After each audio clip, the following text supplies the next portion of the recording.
যাই ঘটুক দেশে ফিরব। দিল্লির ঐতিহাসিক মঞ্চে শেখ হাসিনার গর্জন, কাঁপছে ইউনূস তারেক অক্ষ। ভুয়া জুলাই আন্দোলনের মাস্টারমাইন্ড উন্মোচন, দেশের ধ্বংসপ্রাপ্ত অর্থনীতি এবং ২ কোটি বেকার, সাথে ৬.৫ লক্ষ গণগ্রেপ্তার নিয়ে শেখ হাসিনার বিস্ফোরক এক বক্তব্য আজ সারা বিশ্বে পরিচ পরি অ্যা প্রচার হয়েছে। গতকাল ৫ই আগস্ট সন্ধ্যায় দিল্লির foreign correspondents club of south Asia মঞ্চ থেকে ঘটে গেল বিশ্ব ভূ-রাজনীতি এবং বাংলাদেশের ইতিহাসের অন্যতম সবচেয়ে বড় ঘটনা। শেখ মুজিবের কন্যা বলছি, আমার কপালে যাই ঘটুক না কেন, আমি মানুষের কাছে ফিরে যাব। আমাকে গ্রেপ্তার করা হতে পারে, কারাগারে পাঠানো হতে পারে। কিন্তু ভয় জনগণের প্রতি আমার দায়িত্ব নির্ধারণ করতে পারে না। নয়াদিল্লির আন্তর্জাতিক মঞ্চে দাঁড়িয়ে যখন জাতির পিতা বঙ্গবন্ধু শেখ মুজিবুর রহমানের কন্যা শেখ হাসিনা এই বজ্রকণ্ঠ ভাষণ দিচ্ছিলেন, তখন ঢাকা থেকে লন্ডন মোহাম্মদ ইউনূস, তারেক রহমান এবং তার সুবিধাভোগী জামাত, বিএনপি, এনসিপি অক্ষের সিংহাসনের ভিত পুরোপুরি কেঁপে উঠেছে। বিশ্ব গণমাধ্যমের সামনে দাঁড়িয়ে শেখ হাসিনা একের পর এক গত ২ বছরে দেশের অর্থনীতি, ব্যাংক খাত, শিল্প কারখানা ধ্বংসের খতিয়ান তুলে ধরেছেন।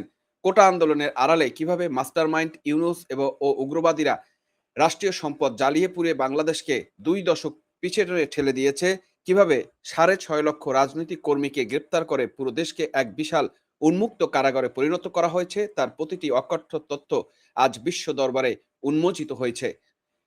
আজ আন্তর্জাতিক মিডিয়া যখন দেখে যে শেখ হাসিনার একটি লাইভ ভাষণ বন্ধ করার জন্য তারেক সরকারের গোয়েন্দা সংস্থা মিডিয়াগুলোর উপর খড়গহস্ত হয়, তখন পরিষ্কার হয়ে যায় কারা জনবিচ্ছিন্ন আর কারা জনপ্রিয়তার তুঙ্গে। দর্শক, আজকে এই শেখ হাসিনার এই ঐতিহাসিক বক্তব্যের অকথ্য যুক্তি, তথাকথিত ছাত্র আন্দোলনের ধ্বংসাত্মক রূপ এবং গত ২ বছরে অর্থনৈতিক দেউলিয়ত্বের বিরুদ্ধে আমরা বিস্তারিত শেখ হাসিনা যে বক্তব্য দিয়েছেন, সে বক্তব্যের উপর ভিত্তি করেই বিস্তারিত আপনাদের সামনে তুলে ধরব।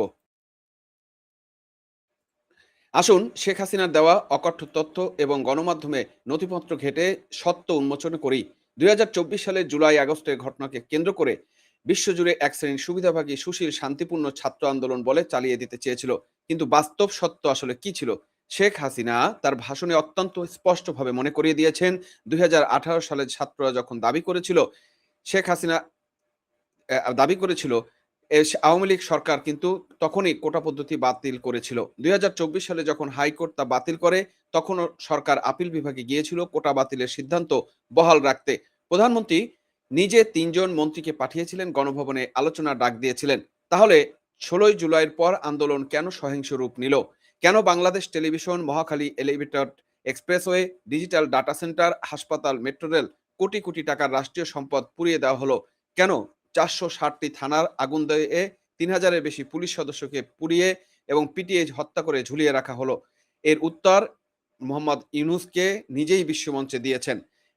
তিনি স্পষ্ট ভাষায় স্বীকার করে নিয়েছিলেন সেই ইউনূস সেন্টারে যে এটি কোনো স্বতঃস্ফূর্ত আন্দোলন ছিল না, বরং এটি ছিল এক মাস্টার মাইন্ডের নেতৃত্বে সূক্ষ্মভাবে পরিকল্পিত সহিংস অভ্যুত্থান। এনসিপি ও বিএনপির নেতারা প্রকাশ্য জনসভায় দাঁড়িয়ে বুক ফুলিয়ে বলেছেন, পুলিশ হত্যা না করলে আর মেট্রো রেলে আগুন না দিলে বিপ্লব সফল হতো না। অর্থাৎ ছাত্রদের আবেগকে ঢাল বানিয়ে ব্যালট বাক্সে বাইরে গিয়ে অবৈধভাবে ক্ষমতা দখল করাই ছিল এই ষড়যন্ত্রের মূল উদ্দেশ্য, এবং সেটাই শেখ হাসিনা তার বক্তব্যে তুলে আনার চেষ্টা করেছেন।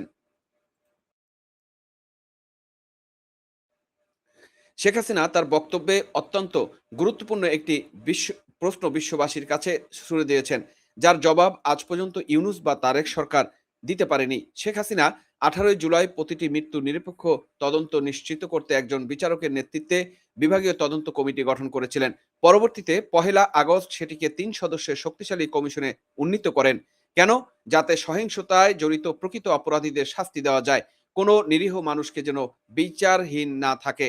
কিন্তু ক্ষমতা দখলের পর বাটপার মোহাম্মদ ইউনূসের নেতৃত্বাধীন অবৈধ সরকার এসে প্রথমে কাজটি হিসাবে যে কাজটি করল, যে সেই বিচার বিভাগীয় তদন্ত কমিশন বন্ধ করে দিল। কেন তারা হত্যাকারীদের ইন্ডেমনিটি দিয়ে বা দায়মুক্তি দিল? সেই প্রশ্ন শেখ হাসিনা আজ করেছেন। খুব সহজ হিসাব, যদি সত্যি নিরপেক্ষ তদন্ত হতো তবে বেরিয়ে আসতো কিভাবে সিরাজগঞ্জের এনাদপুর থানায় আগুন দিয়ে পুলিশ হত্যা করা হয়েছিল, কিভাবে হেলমেট পরা বিএনপি জামাতের অস্ত্রধারীরা সাধারণ ছাত্রদের পিছনে দাঁড়িয়ে গুলি চালিয়েছিল। সত্য ধামাচাপা দেওয়ার জন্যই এই তদন্ত বন্ধ করা হয়েছিল। তারা ন্যায় বিচার চায়নি, তারা রাষ্ট্রীয় ক্ষমতার লোভ এবং অপরাধীদের রক্ষা করতে চেয়েছিল এবং সেই অপরাধীদের রক্ষা করে ক্ষমতার মসনদে বসার পথ প্রশস্ত করারই চক্রান্ত করেছিল। দর্শক, এখানে শেখ হাসিনার যে বক্তব্য সেটা কিন্তু হুবাহু তুলে ধরা রয়েছে। আপনারা সেটাও দেখে নিতে পারেন। আমি সেই কথার আলোকেই কিন্তু কথাগুলো বলছি। এই ২ বছরে তথাকথিত নতুন বাংলাদেশের নামে সাধারণ মানুষ কি পেল? শেখ হাসিনা তার দিল্লির ভাষণে যে অর্থনৈতিক চিত্র তুলে ধরেছেন তা প্রতিটি নাগরিকের বুক কাঁপিয়ে দেওয়ার জন্য যথেষ্ট। আওয়ামী লীগ সরকারের আমলে ৬.৮০% জিডিপি প্রবৃদ্ধি আজ ধসে নামে দাঁড়িয়েছে ২.২ এ। বাংলাদেশে ৫৪ বছরের ইতিহাসে প্রথম শিল্প খাতে ঋণাত্মক প্রবৃদ্ধি দেখছে। ব্যাংকিং খাতে খেলাপি ঋণ ১৩% থেকে লাফিয়ে ৪৭% গিয়ে ঠেকেছে। দারিদ্র্যের হার ১৮.৬০% থেকে রেকর্ড বৃদ্ধি পেয়ে ৪৬ এ পৌঁছেছে।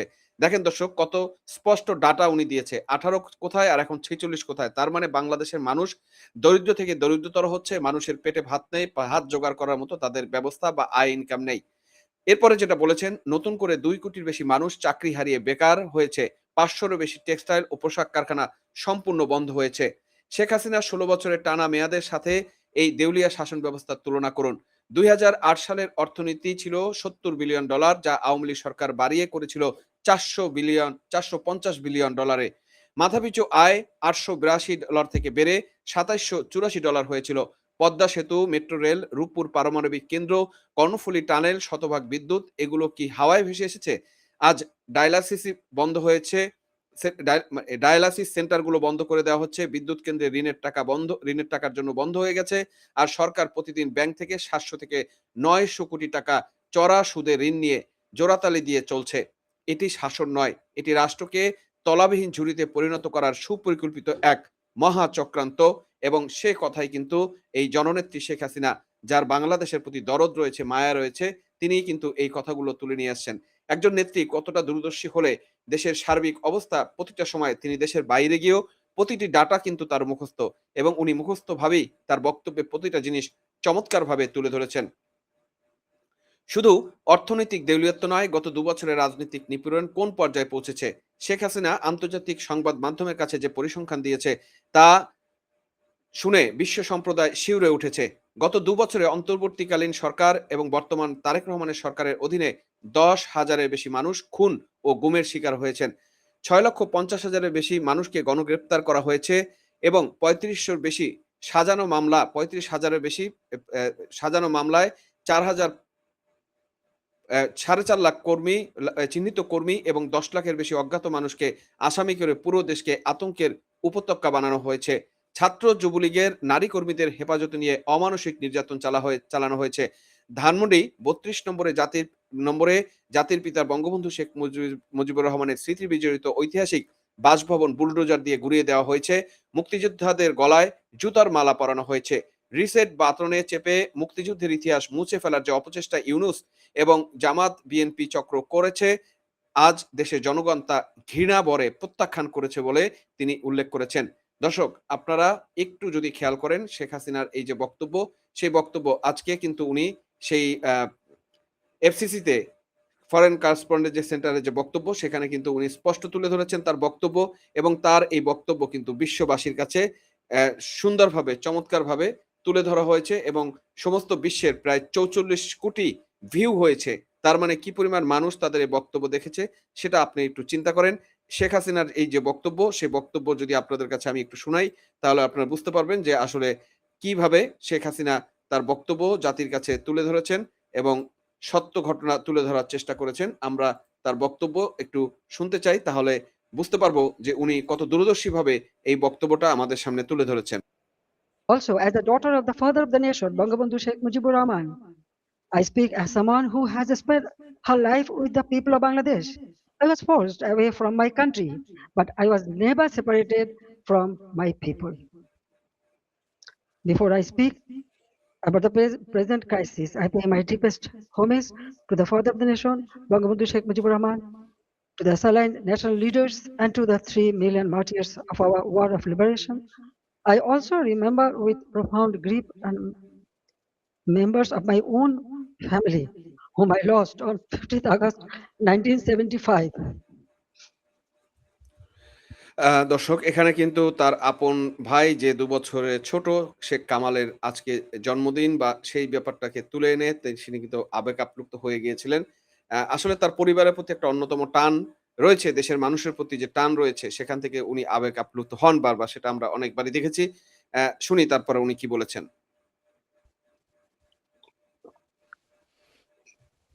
Today is also the birthday of my beloved brother Sheikh Kamal, who was 2 years younger than me.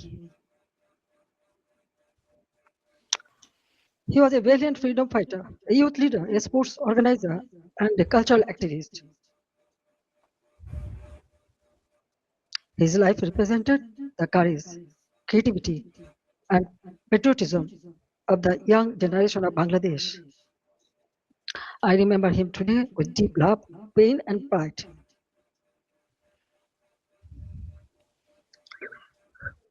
The last 2 years, I watched my beloved Bangladesh suffer. Fear has entered homes, workplaces, and campuses. This is not the Bangladesh we built. This is not the Bangladesh for which 3 million people sacrificed their lives in 1971. Let me begin with the truth about দর্শক এই সত্য কথাটাই উনি বলার চেষ্টা করেছেন যে এখন যে বাংলাদেশ চলছে, বাংলাদেশের যে অবস্থায় দাঁড়িয়েছে সেটা সেই বাংলাদেশ না যা ৩০ লক্ষ শহীদের বিনিময়ে আমরা অর্জন করেছিলাম, এবং এভাবে কিন্তু বাংলাদেশে যে দুর্দশা সেটা কিন্তু তিনি তুলে ধরার চেষ্টা করেছেন। আরো একটু শুনি ওনার বক্তব্য। July and August 2024. It was not a peaceful student movement. From the beginning, my government tried to resolve the issue peacefully through dialogue, legal process, and patience. But behind the language of reform, organized groups were working to turn students' demand into violent political instrument. In 2018, responding to student demands, we সেই সত্যটাই কিন্তু উনি তুলে ধরেছেন যে ২০২৪ সালের যে আ আ আন্দোলন, কোটা আন্দোলন, সেটা আসলে কোটা আন্দোলন ছিল না। এটা একটা পরিকল্পিত সরকার পতনের আন্দোলন ছিল, এবং সেটা যে একটা অর্গানাইজড প্ল্যান ছিল, মেটিকুলাস ডিজাইন ছিল, সে কথাটাই কিন্তু তিনি বলার চেষ্টা করেছেন। শুনি আরেকটু। abolished the quota system. In 2024, when the High Court annulled the decision, the government appealed because we wanted to uphold the abolition. I personally took the initiative for dialogue with the students and invited them to Ganabhavan, the Prime Minister's residence. 3 ministers also held discussions with them.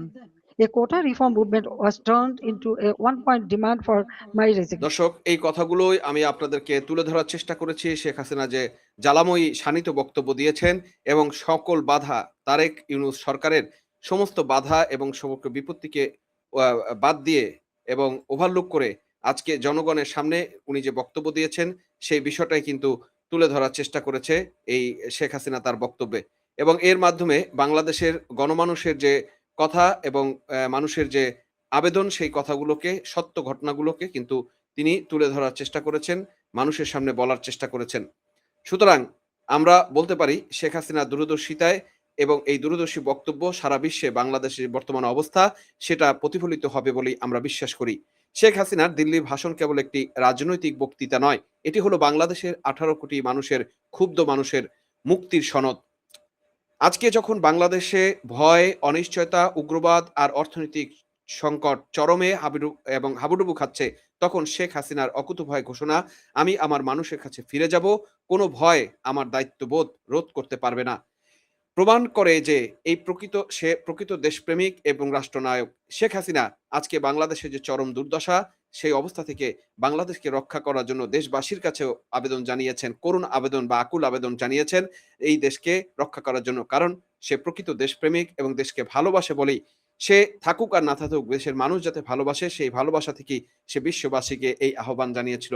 Awami লীগের উপর থেকে বেআইনি নিষেধাজ্ঞা প্রত্যাহার, রাজবন্দীদের মুক্তি, বাকস্বাধীনতা ফিরিয়ে দেওয়া এবং গণতান্ত্রিক নির্বাচনের মাধ্যমে জনগণের সরকারের প্রতিষ্ঠা ছাড়া বাংলাদেশের অর্থনীতির এই পচন থামানোর কোনো বিকল্প পথ নেই। শেখ হাসিনা দ্ব্যর্থহীন ভাষায় সেই কথা উল্লেখ করেছেন।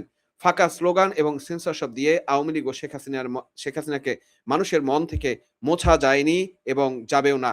দর্শক, আপনারা কি মনে করছেন শেখ হাসিনার এই ঐতিহাসিক প্রত্যাবর্তনের ঘোষণা এবং গত ২ বছরের ভয়াবহ অর্থনৈতিক পতন কি ইউনূস তারেক অক্ষের দেউলিয়াত্ব উন্মোচন করেনি? কমেন্ট বক্সে আপনাদের মতামতগুলো আমাদেরকে জানাবেন। ভিডিওটি লাইক, শেয়ার করে প্রতিটি বাঙালির কাছে সত্য পৌঁছে দিন। সজাগ থাকুন, সত্যের সাথে থাকুন। বিদায় নিচ্ছি। তবে বিদায় নেওয়ার আগে প্রতিবারের যে বক্তব্য, যে বার্তা আপনাদেরকে দিয়ে থাকি সেটা আপনাদেরকে আবার একটু জানাতে চাচ্ছি। আপনার ঘরে যদি শিশু সন্তান থাকে, বিশেষ করে মেয়ে শিশু সন্তান, আপনার ঘরে যদি টিনেজার ছেলে-মেয়ে থাকে এবং বয়স্ক মুরুব্বিরা থাকেন, তাদেরকে বিএনপি, জামাত, এনসিপি জঙ্গিদের হাত থেকে নিরাপদ রাখুন এবং সাবধান রাখুন। ধন্যবাদ সবাইকে সাথে থাকার জন্য।